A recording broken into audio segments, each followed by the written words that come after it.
Good afternoon बच्चों, myself doctor Ashish Garg, associate professor in chemistry, Seth R N Bhuria government college Ramgarh Shekhawati Sikar Rajasthan. हम transition elements first transition series study कर रहे हैं BSc part second में first transition series. मैं इससे पहले इसके 6 ऑडियो विजुअल लेक्चर्स बना चुका हूं, रिकॉर्ड कर चुका हूं। हम नेक्स्ट प्रॉपर्टी देखेंगे यहां पर colour and spectral behaviour of first transition series elements. यहां पर रंग किस तरह से यौगिकों में आता है और उनका स्पेक्ट्रल बिहेवियर क्या होता है। एक बात तो मैं बच्चों आपको बता दूं कि मैंने यहां पर एक लिखा है कि लगभग सभी अकार्बनिक रंगीन पदार्थ कलर्ड इनऑर्गेनिक कंपाउंड्स संक्रमण तत्व ट्रांजिशन एलिमेंट्स के लगभग ट्रांजिशन एलिमेंट्स के यौगिक हैं। तो बच्चों यहां पर जो कलर आता है वो कलर आता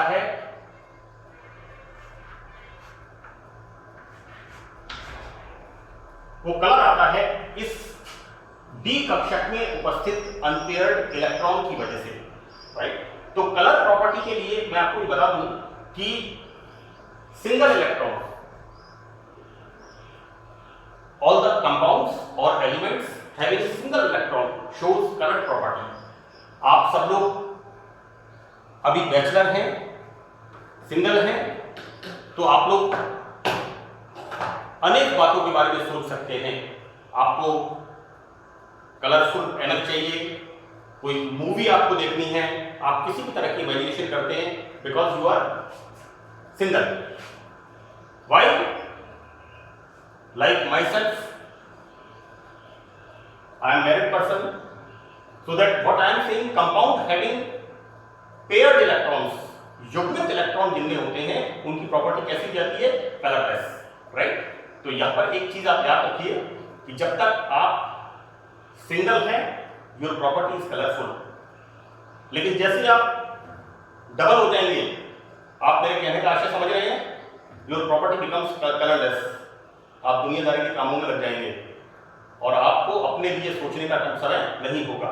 यहां पर मैं इस चीज को बताना चाह रहा हूं कि all the inorganic compounds having single electron unpaired electron property is coloured, right, and all the electrons all the inorganic compounds having all the electrons are paired, the property is colorless, fine। तो इससे पहले मैंने आपको magnetic property में बताया था कि किस तरह से single electron is showing paramagnetism and all the electrons are paired are showing diamagnetism, okay।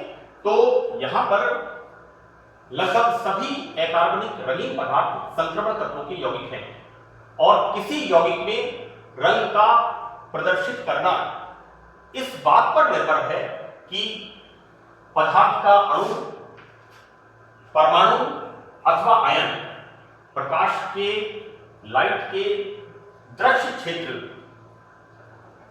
Visible region से ऊर्जा अवशोषित करता है या फिर अवरक्त क्षेत्र से, दैट इज यूवी रीजन से। यूवी रीजन कैसा होता है? Not visible, this is the तो यहां पर जो विजिबल रीजन होता है वो कितने नैनोमीटर में होता है? ये लैम्डा कितना होता है यहां पर? 400 से 700 nm। हम इसको ये कहें कि जो हम जो चीजें देखते हैं, हमारा जो विजिबल रीजन है वो कितना है? 400 से 700 नैनोमीटर। इस वेवलेंथ में हमें विजिबिलिटी होती है।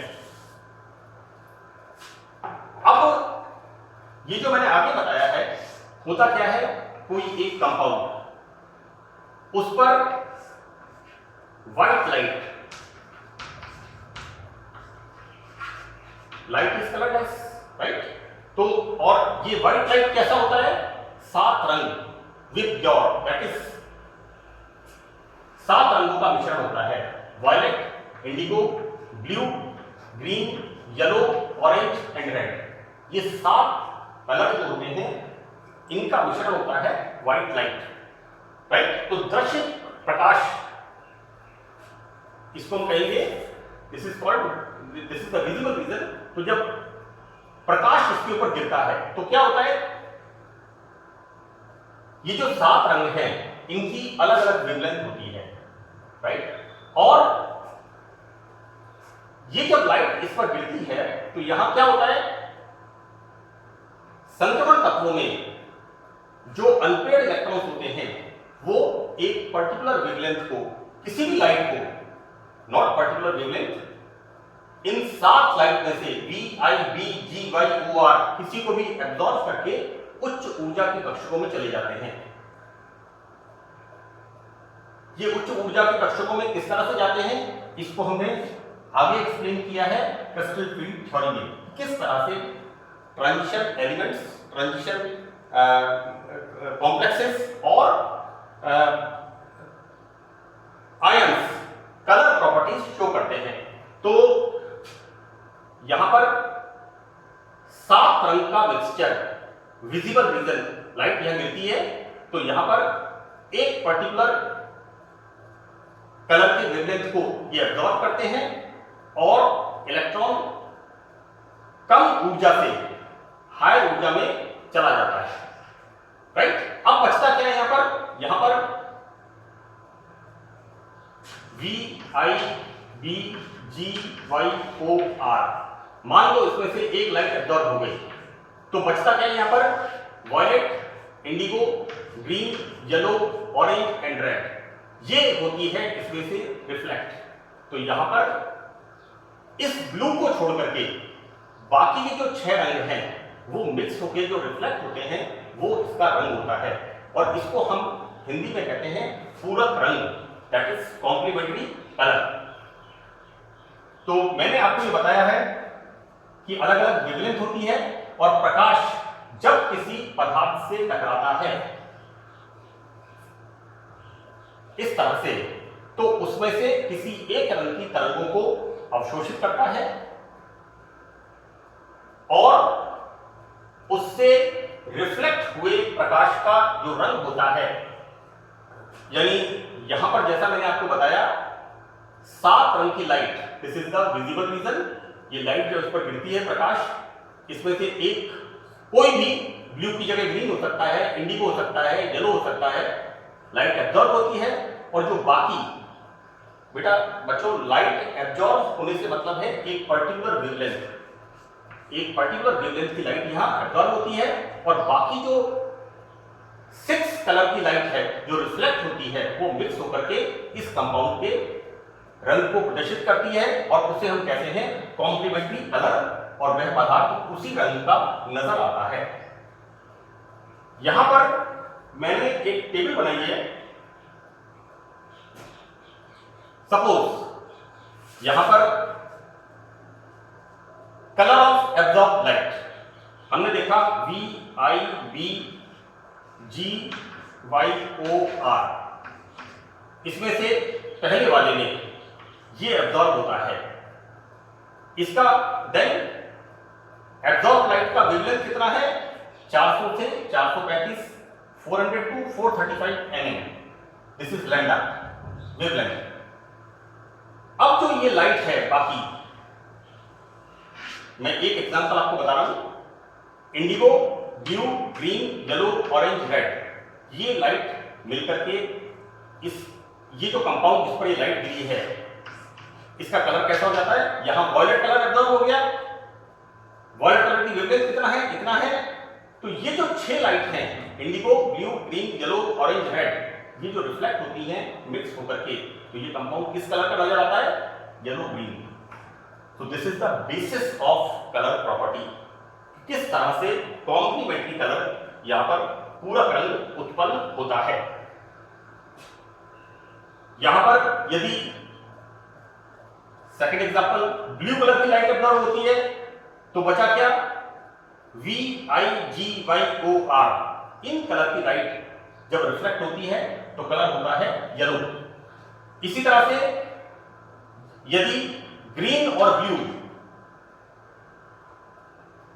कलर की लाइट एब्जॉर्ब होती है कलर की लाइट एब्जॉर्ब होने का मतलब है इस वेवलेंथ के प्रकाश को ये अवशोषित करता है और इलेक्ट्रॉन लोअर स्टेट से हायर स्टेट में चला जाता है। यहाँ एब्जॉर्प्शन का मतलब कोई ब्लॉटिंग पेपर या कोई इस तरह का नहीं कि समथिंग इज एब्जॉर्ब। यहाँ पर एक पर्टिकुलर वेवलेंथ की लाइट मिलती है और इलेक्ट्रॉन लोअर एनर्जी से हायर एनर्जी में जाता है। So that blue green light is absorbed, the wavelength is 480 to 490 nm, then the color is orange, and further 490 to 500 and the color is red. So this is the concept of color. Now what we conclude, अक्सर colour properties के बारे में, magnetic behaviour के बारे में, oxidation states के बारे में ट्रांजिशन एलिमेंट फर्स्ट सीरीज में क्वेश्चंस आते हैं और आप लोग पिछले क्वेश्चन पेपर्स देख करके इसको क्लियर कर लें जो मैं आपसे कह रहा हूं। दूसरी बात, जो आपके फर्दर कॉम्पिटिटिव एग्जामिनेशंस होते हैं उनके अंदर भी magnetic behaviour, oxidation state, colour properties, इनके बारे में क्वेश्चंस पूछते हैं। कैटालिटिक एक्टिविटी, आपने बहुत सारे कैटलिस्ट पढ़े होंगे। मैंने that is Fenton catalyst, Ziegler-Natta catalyst, तो number of catalyst of transition metal जो कि commonly मानव के लिए उपयोगी हैं, ह्यूमन बींग्स के लिए बहुत इंपॉर्टेंट है। हम अलग अलग तरह की चीजें बनती हैं उनको हम यूज करते हैं। I am saying Ziegler-Natta catalyst so that unsaturated hydrocarbons polymerise करते हैं और कई तरह के, जैसे एथीन से पॉलीथीन इज एग्जांपल। बाकी मैंने बीएससी पार्ट फर्स्ट में एल्का डाइजीन्स के अंदर पॉलीमराइजेशन का एक टॉपिक डाला है। आई थिंक एल्का डाइजीन्स में 6th या 7th लेक्चर है जिसमें मैंने बहुत डिटेल में एक्सप्लेन किया है। तो यहां पर यह निष्कर्ष निकलता है कि किसी पदार्थ के अणु, परमाणु या आयन प्रकाश के अल्ट्रावायलेट मतलब it's not seen, this is अवरक्त छिद्र या विजिबल रीजन से ऊर्जा का अवशोषण करते हैं, तो उसमें उपस्थित इलेक्ट्रॉन्स, जैसा मैंने आपको बताया, उच्च ऊर्जा स्तर में चले जाते हैं, राइट। एब्जॉर्प्शन का मतलब है एक पर्टिकुलर वेवलेंथ को एब्जॉर्ब करते हैं और वो पर्टिकुलर वेवलेंथ इनमें से किसी एक कलर की होती है। तो हायर एनर्जी लेवल में चले जाते हैं। इस प्रकार जो प्रकाश रिफ्लेक्ट होता है वो उस पदार्थ का रंग होता है। बच्चों, ये जो मैंने आपसे कहा कि एक पर्टिकुलर वेवलेंथ को ये एब्जॉर्ब करके लोअर टू हायर स्टेट पे चले जाते हैं, तो संक्रमण धातु आयनों व संकुलों में, कॉम्प्लेक्स में रंग दो प्रमुख कारणों से होता है। तो इसको हम किससे समझाते हैं? एक थ्योरी है crystal field theory, valence bond theory, crystal field theory, ligand field theory. इन सब के बारे में आपने 12th स्टैंडर्ड में इनऑर्गेनिक केमिस्ट्री में, क्योंकि आप साइंस के स्टूडेंट हैं, साइंस बायो वाले स्टूडेंट्स भी डिटेल में पढ़ते हैं ट्रांजिशन एलिमेंट्स को 12th स्टैंडर्ड में, क्योंकि इसके अलावा AIEEE और IIT वाले स्टूडेंट्स भी इसको काफी डिटेल में पढ़ते हैं कलर प्रॉपर्टीज को, क्योंकि इसके क्वेश्चंस बहुत इंपॉर्टेंट हैं। इसलिए मैं मान के चलता हूं इन थ्योरीज के बारे में जनरल आपको पता है। क्रिस्टल फील्ड थ्योरी, एक तो मैं आपको बताऊं कि ये जो मैटर मैंने लिखा है ये बिल्कुल सिस्टमैटिकली आपके एग्जामिनेशन को ध्यान में रख करके कि किस तरह से आपको किसी भी क्वेश्चन को अच्छी तरह से प्रेजेंट करना है जिसमें आपका कंप्लीट मैटर आ जाए। हमें कोई और चीजों को डिटेल में नहीं लिखना है, हमारे मैटर पे हमें पिन पॉइंट करना है। इसलिए मैंने उसी चीज को ध्यान में रख के इसको लिखा है and I hope this matter is sufficient. तो यहां पर फर्स्ट होता है DD transition, that is electron एक पर्टिकुलर वेवलेंथ को एब्जॉर्ब करके हायर वेवलेंथ में चला गया। तो DD transition crystal field theory से किस प्रकार से होता है? तो होता यह है बच्चों कि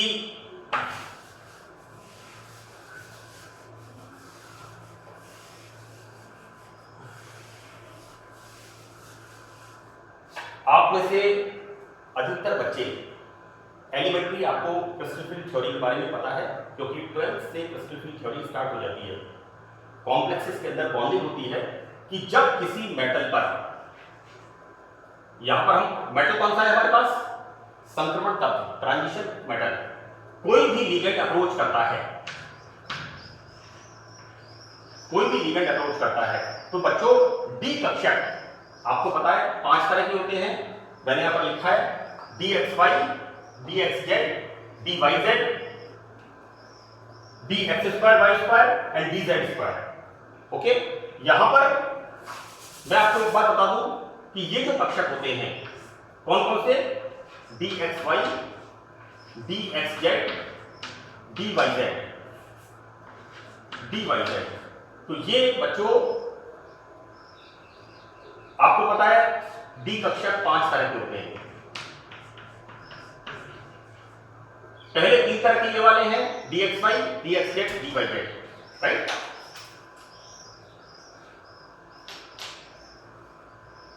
ये डी कक्षक हम सपोज करते हैं x y, so that these 3 orbitals dxy, dxz, dyz, these 3 orbitals lies in between the axis, ये एक्सिस के बीच में होते हैं, and the remaining dx square, y square, this is x and this is y। मैंने आपको ये कहा this is dxy, suppose this is dxz, and suppose, right, so that dxy, dxz and dyz, these orbitals lies in between the axis, while here हम क्या देखते हैं कि dx square, y square, इसमें क्या होता है, these orbitals lies upon the axis। मैं आपको ये बता रहा हूं कि किस तरह से इनमें डिवीजन होगा, so that d orbitals 5 तरह के होते हैं, dxy, dxz, dyz, dx2, y2 and dz2। यहां पर ये जो कक्षक होते हैं 3 कक्षक, ये ऑर्बिटल्स एक्सिस के बीच में होते हैं, जबकि 2 अन्य कक्षक dx2, y2 and dz2 lies above the axis।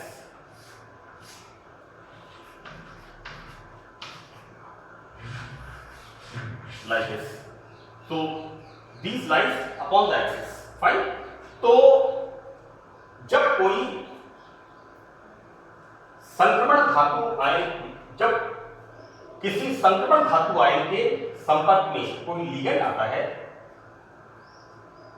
हम किसी भी कॉम्प्लेक्स की बात कर ले, लिगेंड का मतलब हुआ सपोज इलेक्ट्रॉन देने वाला, है ना, लिगेंड का मतलब है इलेक्ट्रॉन देने। मेटल क्या है, metal is having positively charge, electron poor, तो संपर्क में आता है तो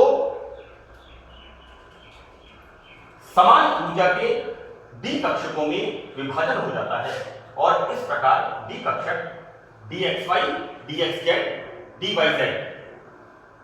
dx2, y2 एंड dz2 ये समान ऊर्जा के नहीं होकर 2 भागों में विभक्त हो जाते हैं। तो बच्चों ये 2 भागों में विभक्त क्यों हो जाते हैं, क्योंकि यहां पर ये 3 कक्षक in between the axis, while here these 2 orbitals above the axis। Anyway, ये जो ऑर्बिटल्स हैं 3, इनको हम कहते हैं CFT में T2G ऑर्बिटल्स, और ये जो 2 ऑर्बिटल्स हैं इनको बोलते हैं EG ऑर्बिटल्स।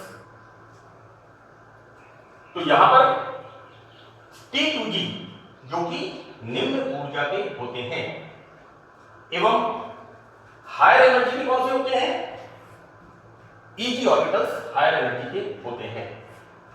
ये जो मैंने आपसे कहा कि ये ऑर्बिटल्स लो एनर्जी के होते हैं और ये ऑर्बिटल्स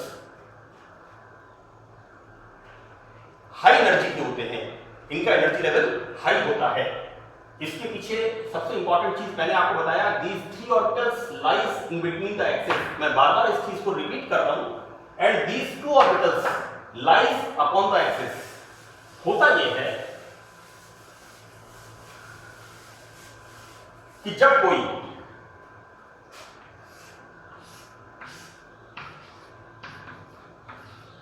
लिगेंड इस मेटल को अप्रोच करता है, राइट, तो लिगेंड हमेशा क्या होगा, एक्सिस पर अप्रोच करता है। तो यहां पर तीन ऑर्बिटल्स dxy, dxz, dyz, जैसा मैंने आपसे कहा, इन बिटवीन द एक्सिस, राइट। तो यहां पर इन बिटवीन द एक्सिस होने से इनमें repulsion, attraction, whatever the interaction is, वो मिनिमम होता है। जबकि जो ऑर्बिटल्स एक्सिस के ऊपर होते हैं उन पर interaction, attraction, repulsion, whatever it is, जो भी प्रत्याकर्षी होती है वो मैक्सिमम होती है। इसलिए यहां पर ईजी ऑर्बिटल्स जो कि d x square, y square and d z square होते हैं, वो कैसे हो जाते हैं, उच्च ऊर्जा के हो जाते हैं, राइट। तो यानी हम इसको इस तरह से बताएं, 1 2 3 4, ये 5 orbitals, this is dxy, dxz, dyz, dx square, y square and dz square. ये दो पार्ट्स में डिवाइड होते हैं।